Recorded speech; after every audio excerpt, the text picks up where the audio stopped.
Welcome to the Knowledge for Men show. Your life will never be the same. Your level of success will seldom exceed your level of personal development. I want to die empty of regret. I want to die empty of my best work. We don't understand who we are. Instead, we're living out somebody else's narrative. What one man can do, another man can do. If it's been done, it can be done again. Being yourself and being your truest, most authentic self in every moment. If it scares you or makes you a little afraid, do it. Follow your heart and your gut. The first stage, I think, is finding you, like finding out who I am today. Stuff will not work. You will have things that fail. Success is when you're a happy, fulfilled person. How do you define success? It's your life, and you are the creator of the movie script that is your life story. All right, guys, welcome to the show. I'm here with Sam Upton. He is an actor and writer known for his roles in Lincoln Lawyer, starring Matthew McConaughey, Runner Runner, featuring Ben Affleck and Justin Timberlake, and Stand Up Guys, featuring Al Pacino, and most recently Gun, which is a boxing drama which is hitting theaters soon. Sam, welcome to the show. Thanks so much for having me. You forgot that I directed it. Just a minor note, because that's my big time coming out party there. All right. There it is. And director of the latest film, Gun here. And so, Sam, we start off every show with a favorite success quote, some sort of saying that you've lived by. So what do you got for us, and what does that mean to you? Greatest quote of all time, Frank Sinatra: "The greatest revenge is success." And what does that mean to you? How does that come into your story? I think that in life, no one's going to give you anything. No one's going to believe in you. No one's going to tell you how awesome you are except for yourself. And if you don't take it, it's not going to happen, no matter how hard. I mean, to use a boxing analogy, it's like, you know, I love boxing. I love mixed martial arts. And you see these guys, their faces are bloody. Their arm might be broken, but they're going to keep coming forward. And I think that Sinatra's quote really sums all that up. Yeah, I like it. The greatest revenge is success. Yeah. So in your life, because you shared some things like, hey, people aren't going to, they're not going to be rooting for you all the time. You're going to get knocked down and you're going to have to get up on your own. What does your story look like? I mean, I just gave you a fantastic intro, all credit to the hard work that you've done for yourself. Yeah. What was, if we go back in time here, did you know you were going to be an actor? Did you know that you were going to be in some of these big films? I moved to Los Angeles with $500 and a drum set. I knew one person. I slept on a bed that I found, a twin bed. I ate tuna fish out of a can. My dining room table it's a drum stool, and I cooked on a hot plate. So that's like that's like the greatest. Yeah, that's real. You know what I mean? So, but what's amazing is when you come from humble beginnings, every moment you can relish in, because like truly where you've come from. And I just hope that I always look back to that and realize that was actually some of the greatest days of my life, because life was so simple. That was also a pre-smartphone, man. That was different world. Tablets and mobile devices and Facebook. Man. What happened to Mystique? Like, those are the days of Mystique. Like, what happened to that? Where, like, if shit went down in the club, if you missed it, you missed it. Now it's like blown up everywhere. I'm super old school, man. I miss those days. I really do. That's really interesting. You say the greatest days of your life, but you had $500. You're sleeping on a twin bed, and you're eating tuna fish out of a can. There you go. What? Rugged it sounds raw. Like you're missing it. You're like, I'm gonna get a tuna fish right after this. I did. So, what got you to move forward from there? Were you in acting school? Man. I've always. Yeah, I come from a family of artists. My father's a world-class jazz trumpet player, incredible genius musician, and my mother was a ballet dancer. And so I was sort of raised, I'm like the jock actor dude, where like it was like music, film, and sports at the house. So I've always loved movies, just ever since I was a kid. I still remember the first time, like, I don't know if you remember the scene in Superman 2 where Superman gives up his powers to be with Lois Lane. Do you remember that scene? I don't remember that scene. I'm trying to figure out, when was this movie made? It was before my time. Probably 1980, so you're dating yourself. Before my time, Sam. Yeah, exactly. So in Superman 2 with Christopher Reeves, you've got to go see this. Right. He gives up his powers to be with Lois Lane. And I remember watching that. I must have been like 7 or something, or, and I literally thought I was going to die. Like, I thought I was going to die. I was like, no, he can't do that. He can't do that. Now, the moral of the story is obviously he becomes Superman at the end, which is an incredible twist, right? But in that moment, I was so crushed. And the movies have that ability. They have that ability to literally viscerally change who we are.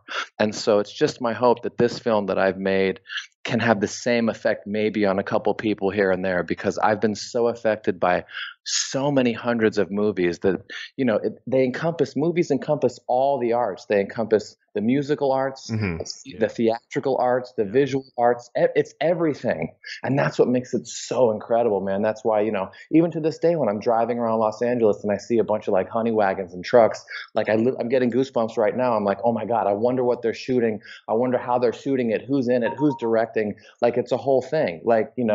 So I don't know if I kind of went off on a tangent, but it's good. I'm getting that you're really passionate about movies, and you started off with Superman 2, and I've done over 350 of these interviews. No one's ever quoted or looked at Superman 2. Christopher Reeves is in my opinion, the OG. Yeah, not to hate on Henry Cavill. I think he crushes it, and I love Zack Snyder's take. It's super dark, but there's nobody like Christopher Reeves as Superman. There's just nobody. He's the OG, as you said. He is the OG Superman. And and so what was the tipping point for you in your acting career in Los Angeles? Oh, man. I think what happens in this town is that everyone comes here thinking that they're going to be the next thing. And I think that the next thing is, they say he's an overnight success, but that overnight could have been 20 years. That's a long time. Yeah. I've been put through the ringer. I've been close on a lot of huge things. And I think at the end of the day, what I realized is that as much as I love acting, I'll always be an actor. Acting is my dream, my passion. Film is a director's medium. So as an actor, you're a pawn in the grand scope of the vision of the director. And so, I've written and directed a bunch of little short films, and I've had some good roles, but I haven't had the roles that I've wanted. I've missed out, or I haven't connected, or whatever. This is a very difficult business to crack. And so I realized if you take a historical perspective on the business, you can see guys like Ben Affleck, Matt Damon, Billy Bob Thornton, Ed Burns. These guys all wrote themselves their own parts. Jon Favreau, Vince Vaughn. These guys have all written themselves their own parts. And then the greatest example of that, by the way, the number one example is Rocky 1976. Yeah. So as I'm here, I'm getting some good work. I've worked with Pacino, Walken, Ben Affleck, Anthony Mackie. I've worked with all the cats, but I realized I wasn't fulfilled. I just wasn't fulfilled. So taking that historical perspective, seeing what those guys did that I just mentioned, I thought, you know what? I got to write myself my own Rocky. And that's legitimately gun. It's a legitimate what I did. Yes. And so that's what I did. Yeah. What do you mean? Talk more about the wasn't fulfilled. You're working with some of the biggest names in film. Yeah. Yeah, but this is going to come across as so narcissistic and egotistical. I'm very competitive. I want to be one on the call sheet. I want to be the lead. That's just how I am. It's hard for me to be the second, third, fourth, ninth banana. I think I have the chops to do it, and I think I have the talent to do it. Yeah. And so if it wasn't happening for me, I needed to create it. And going back to the very first thing I said, the greatest revenge is success, Frank Sinatra, I said, okay, no one's going to give it to you. Go fucking make it happen, dude. Go make it happen. I love that. If it's not happening for me, then I got to go create it. Go take it. Go make it. That's the lesson in life. That's it. No one is going to give you shit. It's too competitive no matter what you do. No one gives a fuck. Sorry. No, it's good. I love the energy. What's at my level, when I wanted to speak at seminars, I would shoot out who I am and what I can talk about. And I was getting turned down at shooting at other people's seminars. And so I decided, I'm like, man, I can speak. I'm talented on stage. I want to do this. I want to give value. So I just had to start creating my own seminars and make myself the main speaker. And I have a seminar coming up in 10 days and it's sold out. And I've been doing this for a couple of years, but no one was giving me my shot. And I just had to create my own seminar and then just make myself the headline. Yeah. And by the way, that can be taken out of context, like, oh, he's an egomaniac, but I don't hear it that way. I hear it like, this is, if you get a chance to see this film or you saw the trailer, this is my vision. This is my art form. This is not like me. This is like what I think is amazing. I'm trying to share myself, what I like that's pure art. The art is like the ultimate expression of who you are. Yeah. So I'm not trying to be like, look at me. No, not at all that way. This is the dope. This is what I think is dope. I want to make movies that I fucking love. Yeah. And so then I'm like, hey, yo, Andrew, you see that? Like, check this movie out, man. You know what I mean? Like, I love talking movies all day long. So that's what that is. And that's what I hear what you were just saying is like, it's not like, oh, I need to be the guy. You're like, this is my who I am. You know what I mean? Yeah. Yeah. I love that. Art is full self-expression, being able to put yourself out there fully 100%. Yeah. So how have you dealt with rejection of a project, a film that you really wanted to be a part of? Oh man. Well, I think that if you're not willing to know that rejection is just part of this game, then if there is a plan B, you better take it. I've always told to myself, there is no plan B. I'm on a life sentence with no parole. And, I got lucky enough to spend a bunch of time with Pacino while we shot that film. I'll never forget. I spent 6 hours, not to name drop, this is going to sound so fucking cheesy, but he inspired me so much because I asked him the same thing. And this is Al Pacino. I said, man, how do you, and he said to me, and I'll never forget, he said, Sam, I'm an actor, period. Whether I'm in a play or not, I'm an actor. And I made that decision so the result doesn't matter. I know who I am. And so that really sort of resonated with me in terms of just like, this is what I'm going to do, regardless of the money or the accolade or whatever it is. This is what I'm doing with my life. Does that make sense? Yeah. Yeah. Keep going on that topic. I'm an actor. So you're making a stand that this is what I do. And I will starve trying to do it.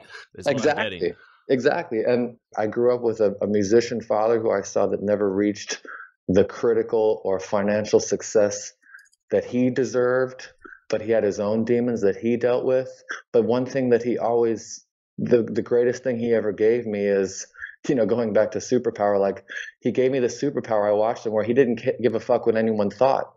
He played music for himself and then he offered it. And then some people loved it and some people didn't. But that was like the most incredible thing I saw that I got from him. And I tried to bring it on to myself is, this is what I do. Some will get it, some won't. Move it, keep it moving. Do you know what I mean? Like that was such a huge lesson to see him he doesn't give a fuck what anyone thinks. And that's a definite, that's like a superpower, That's Pacino you're talking about. Yeah. No, I sort of went off tangent to my dad. First I was on Pacino and then I was thinking about your question. Okay. I thought, well, my father also gave me a little bit, but the Pacino definitely had a lot of that too, where he was just like, hey, he doesn't care. Yeah. It's easy to say that when you're Al Pacino too, by the way. That's the other thing is you have to Man, this Al Pacino, man, this guy's been a stud for he's been acting he's been acting for a long time. Yeah. He's been the lead since the 70s. Like he's been or Serpico, Dog Day Afternoon. I mean, Godfather. Yeah. So I'm an actor, and what I'm getting from that is people could be acting like they're a kitten when really they're born to be a lion. Yeah. Yeah, it's so funny. I love that analogy. If you'll know a lion when he walks in the jungle, because if you ask a hyena, what kind of animal are you? When a lion's not around, the hyena will be like, oh, I'm a lion. But then when a lion shows up and you ask the hyena, what kind of animal are you? He'd be like, oh, no, I'm a hyena. I'm a hyena. Yeah, I think there's something to be said about owning who you are and willing to give it your all to fully embody that. Whatever that is. And I've had a lot of struggle, but the struggle is what gives you the gold. What kind of struggle? Oh, just financially, just living in Los Angeles, just getting shot down, just auditioning thousands of times and getting told no, trying to figure out how to make a living as you pursue something, trying to navigate just a big city. Now luckily I have an incredible wife and 2 children that congratulations. That's great. Thank you. That keep me, that puts everything in perspective in a way. Yeah. Like I don't like all of it doesn't matter because I go home and I kiss my kids and my wife and it's no problem. We're going to fucking play Legos on the sofa. It doesn't matter. Like, Yeah. So that's been a huge part of, again, this movie is about fathers and sons, about alcoholism, about never giving up on yourself. These are the issues that I've dealt with in my life. And the first lesson in writing is to write what you know. So I tried to put that on the screen. What was it about the importance of fathering and son and the importance of letting go? What is it? How does that connect to your story, the father and son? Can you just be a little more specific? Are you talking about me personally or in the film?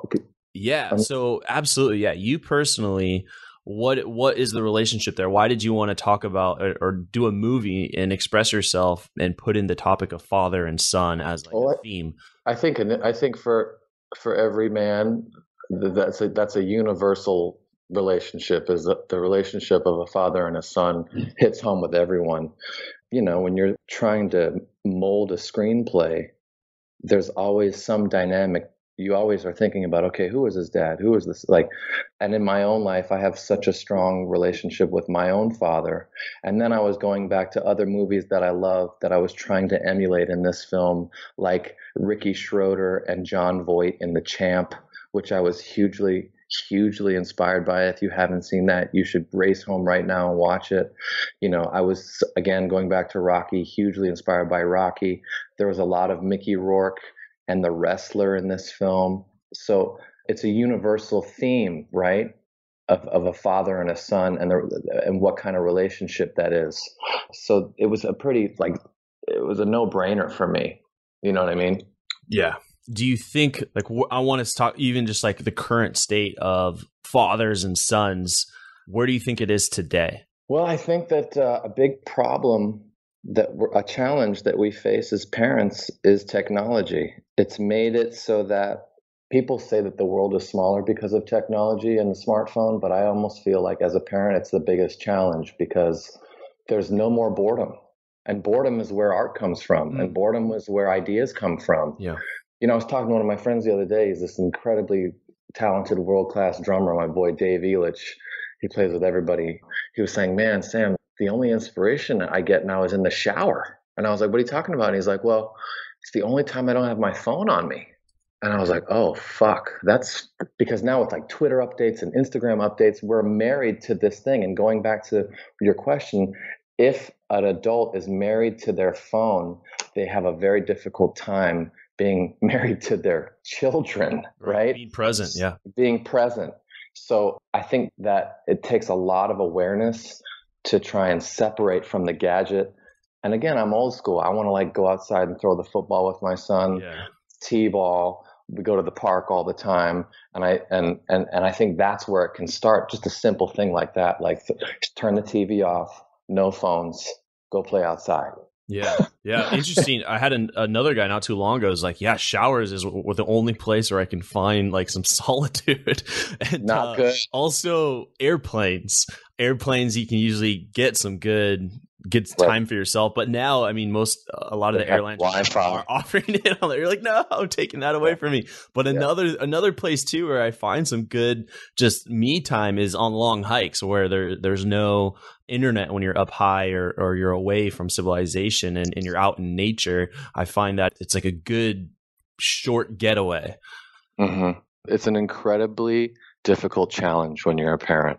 The phone. What can a man do? What can a father who is listening do, or even just someone who's in a relationship and it's interrupting their time with their spouse?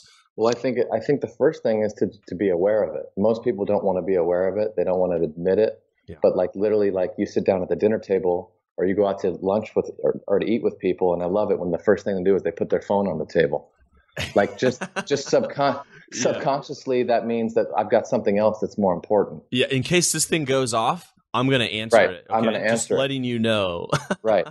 Or literally, I love, I don't know if you watched the Academy Awards, but what's so crazy is Do you remember that moment in this year's Academy Awards where they let those people in off the tour bus that didn't know they were coming in? Did you see that? I didn't see that part, no. Okay, well, they had this joke. Jimmy Kimmel ran this whole gag. It was hilarious, where like they got one of these people who was doing like an LA tour bus, and all these people like didn't know they were going to some like secret event. And literally they open the door and these people walk into the middle of the live taping of the Academy Awards. And so they start like bugging out and like going crazy. But what was amazing is they all took out their phones and they were filming themselves at the event, as opposed to it. You think they were getting better coverage than fucking ABC?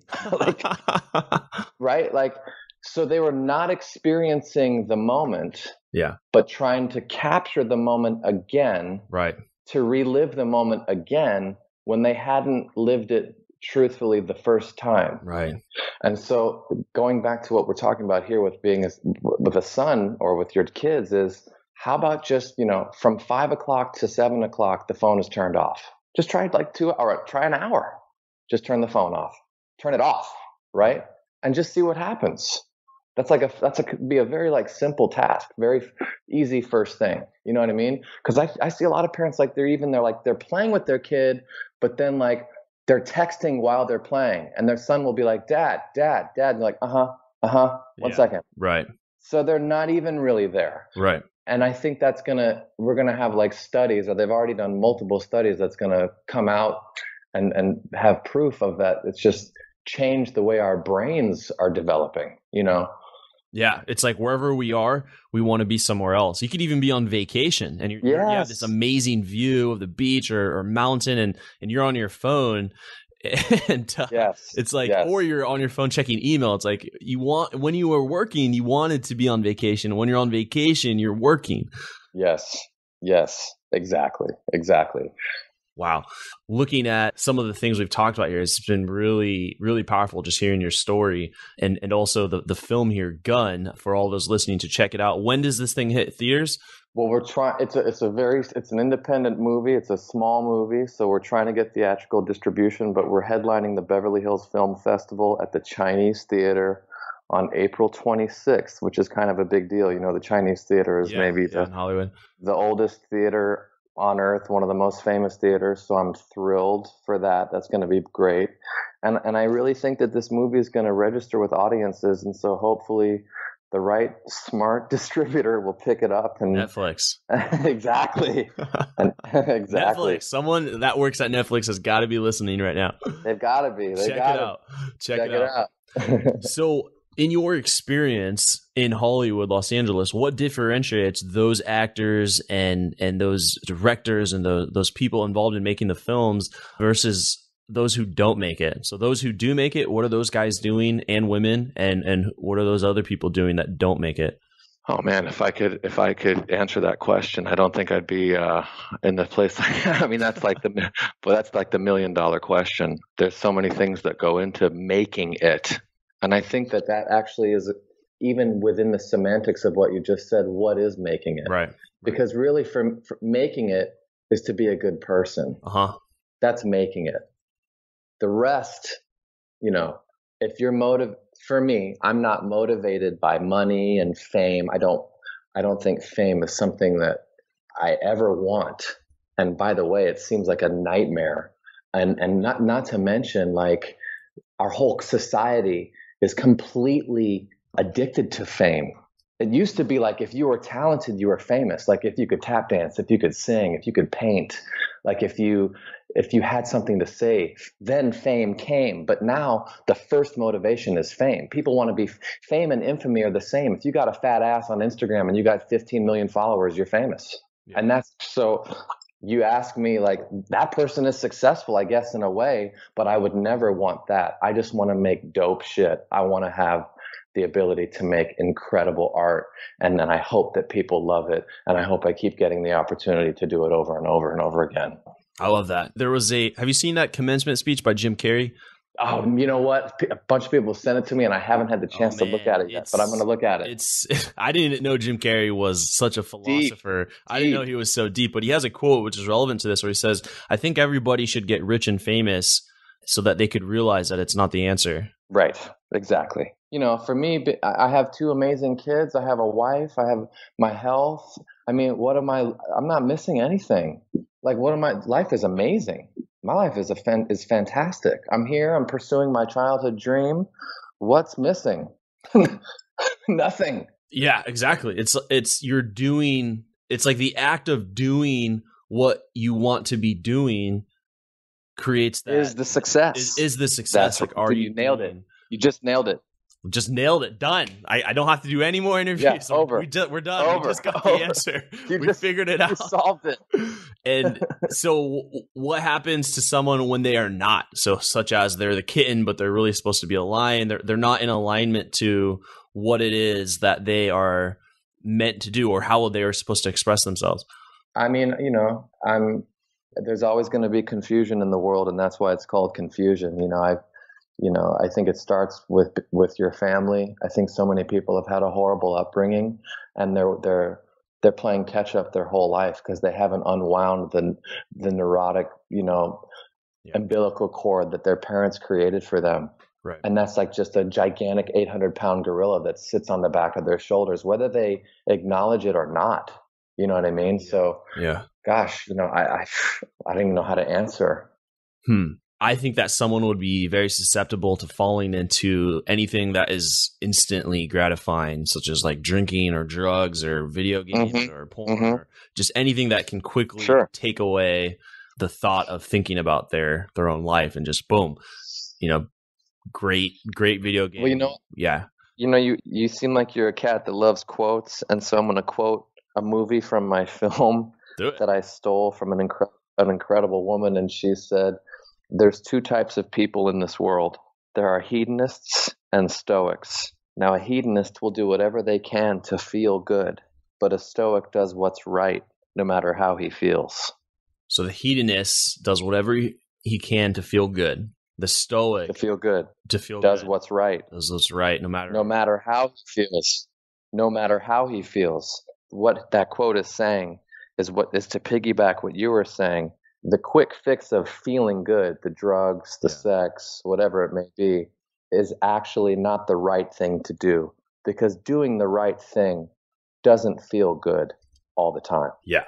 Yeah. But that's why there's 2 types of people. One person will do whatever it is, no matter if it's not the right thing, it's going to let them feel good. But the other person, the Stoic, and this goes back to like the Greeks, I'm now quoting Marcus Aurelius, the great Greek philosopher, a Stoic does what's right. Yeah. So to do the right thing amidst all of these challenges is the trick. Yeah. And in the film, I used that idiom.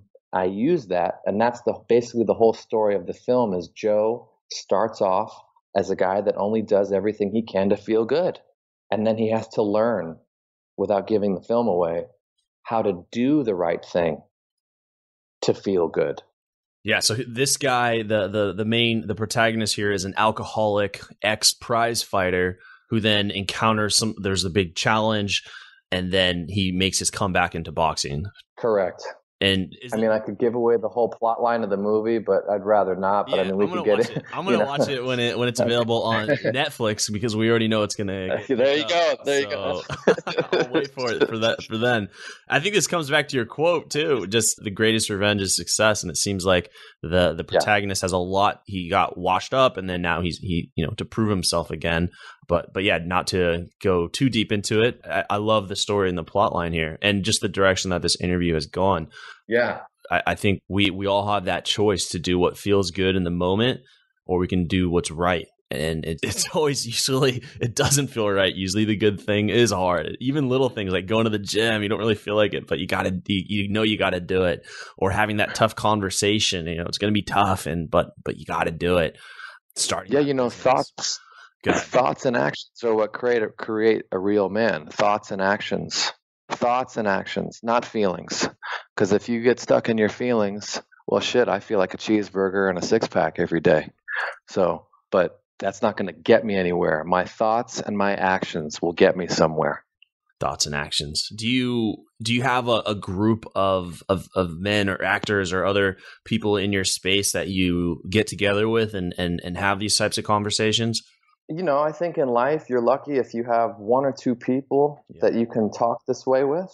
One or two, right? I mean, you have to sort of compartmentalize your friends. You can't have everything from every friend. So, but I have 2 or 3 or 4 people in my life that are, yes, incredible. And I have some dear, dear friends that I love breaking bread and sitting around the table or whatever it is. And talking like this, like you and I have just had a whole like fucking vibe session. Like this has been, I've forgotten that I'm even like talking on the radio or the internet or anything. I'm just talking to you. Do you know what I mean? And that's what's been so cool.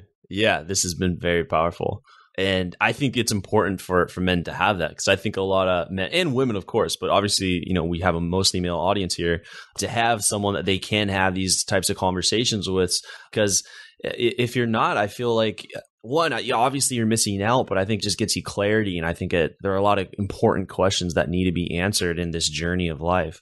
Mm-hmm. For sure. Let's now dive into the knowledge round. Just going to ask you a few more rapid fire questions here, and then sweet. All right. So what advice now would you give to someone who is feeling really lost? Like we gave that analogy of a kitten being a lion, but what if he doesn't even know that he is capable of being a lion, or that that's what he should become? Like he wants to channel his energy, but he doesn't know where. I mean, I feel like if anyone is lost, I think that getting a therapist, a professional person who's licensed to deal with, human beings on that level is one of the greatest things a human being can do for themselves.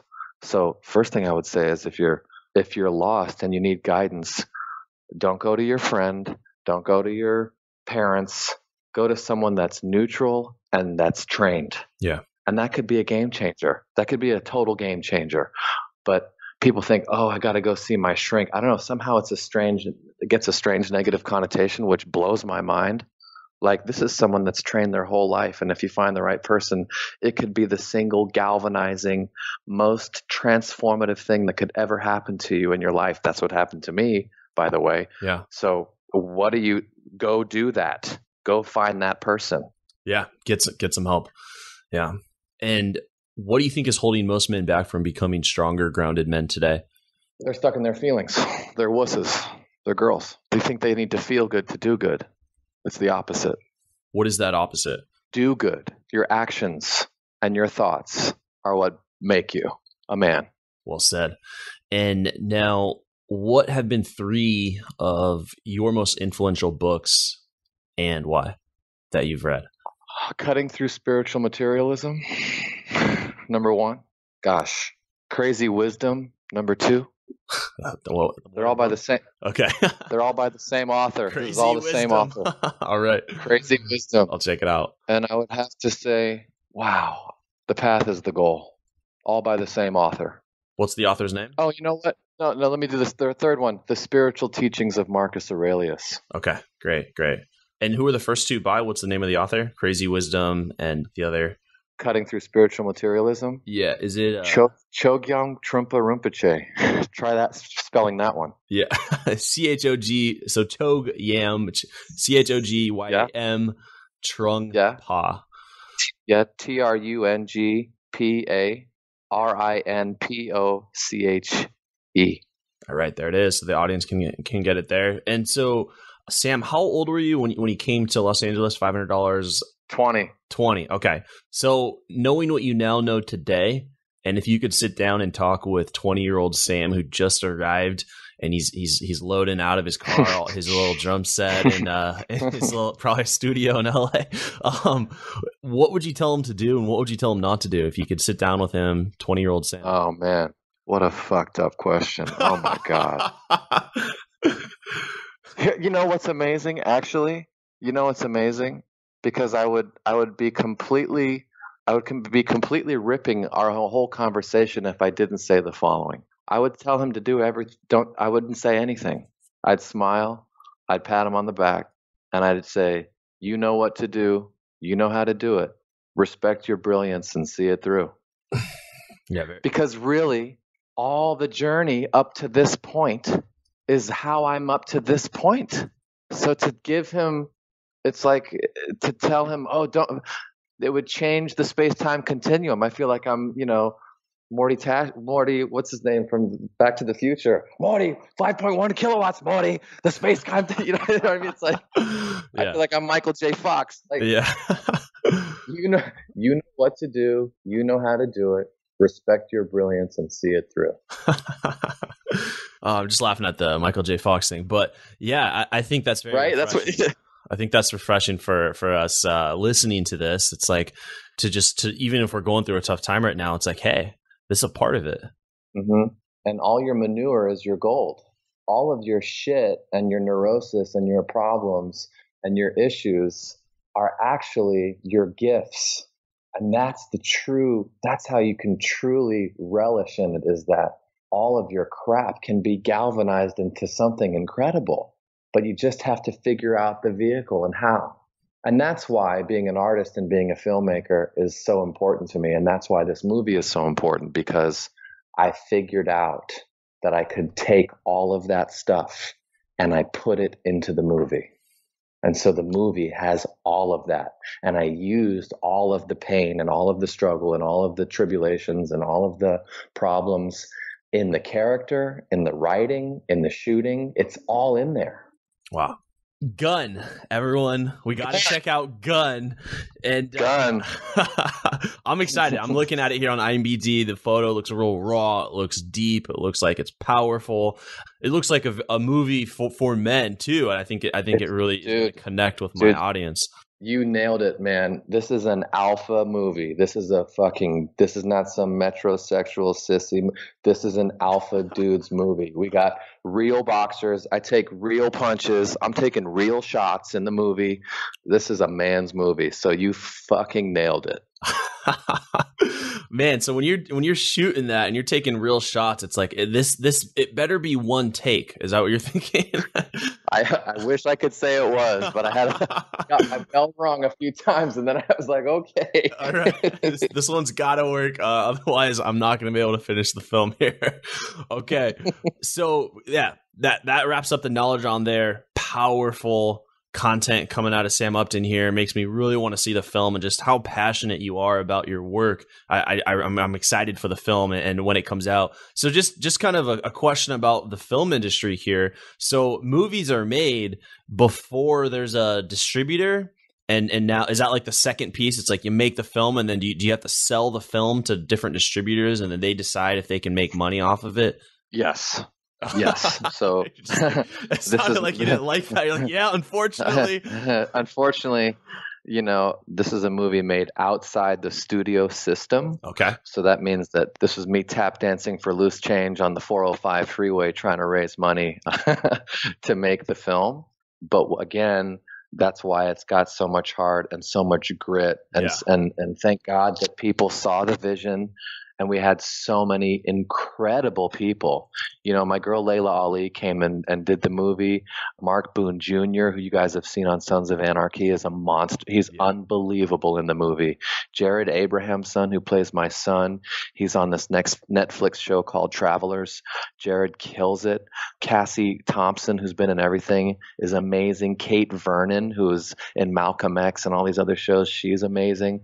So the performances, this is a super gritty, character driven drama, a la, as we spoke about, the 1970s Sidney Lumet Serpico Dog Day Afternoon. Yeah. This is a grimy, gritty, a la The Wrestler boxing film. And so I really feel like people are gonna have their heartstrings pulled on, man. I really hope so.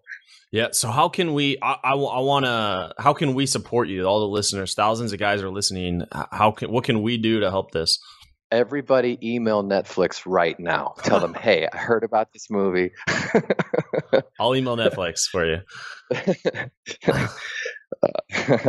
I wish there was an answer. I think just having the opportunity as a platform to connect with people, and maybe people will, check us out online and search for us, and that's how the groundswell works. You know what I mean? This grassroots approach, like, the fact that you and I have connected right now, and you want to see the movie, and then you talk to your girlfriend, and then she tells someone else, and then hopefully that's how it starts.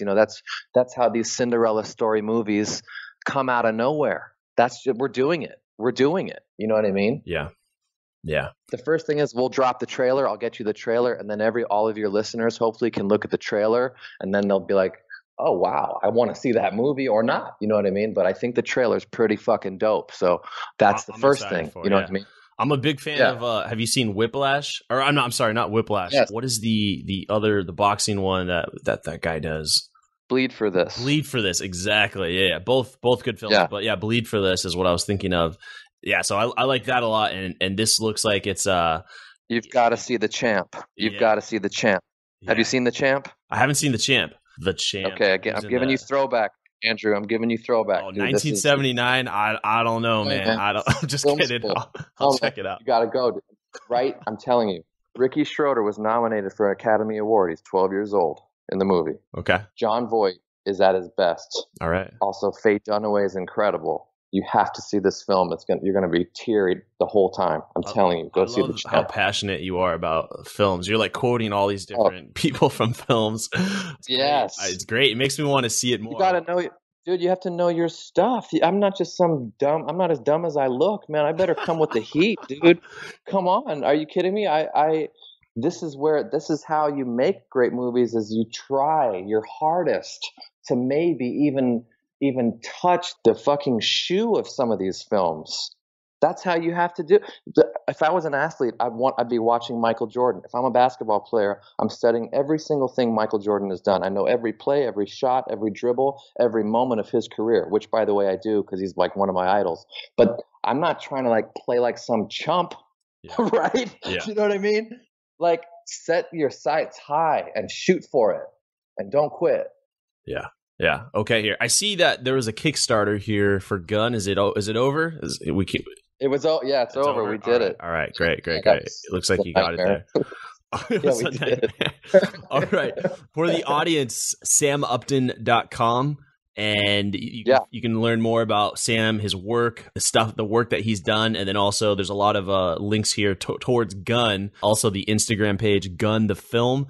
And also keep in mind, I think there's another film called Gun or something like that made years back. So this is a different film. Yeah. This is made in 2017. So make sure you're looking at that. And then the director, writer, Sam Upton is the guy in this film and who you've been listening to this whole time in this episode, if you have forgotten. So guys, let's support Sam and his work here with Gun. I can't wait to see it and get, throw him back and learn the lessons from this film. It looks like it's really designed for men and helping us step up in life. So Sam, it's been a pleasure having you here on the show. Brother, I've learned I don't want to hang up. This has been a thrill. This has been a total thrill.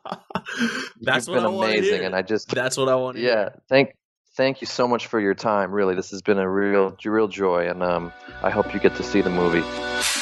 Thank you for listening to the Knowledge for Men podcast. Hundreds of interviews and millions of downloads later, we're continuing to build an international movement, and we're just getting started. So if you enjoyed this episode, go ahead and leave a helpful review in iTunes because it really helps the podcast grow so we can impact even more men in the world who need this. Guys, this is all about living with purpose, where every day you only do things that matter to you. You wake up, live with purpose, and take massive action towards the life you want. And always remember, love the life you have while creating the life of your dreams. Go to kfmfree.com to get a surprise bonus I've made for my listeners. Again, that's kfmfree.com for something that's changed my life, and I'm offering it to you for free.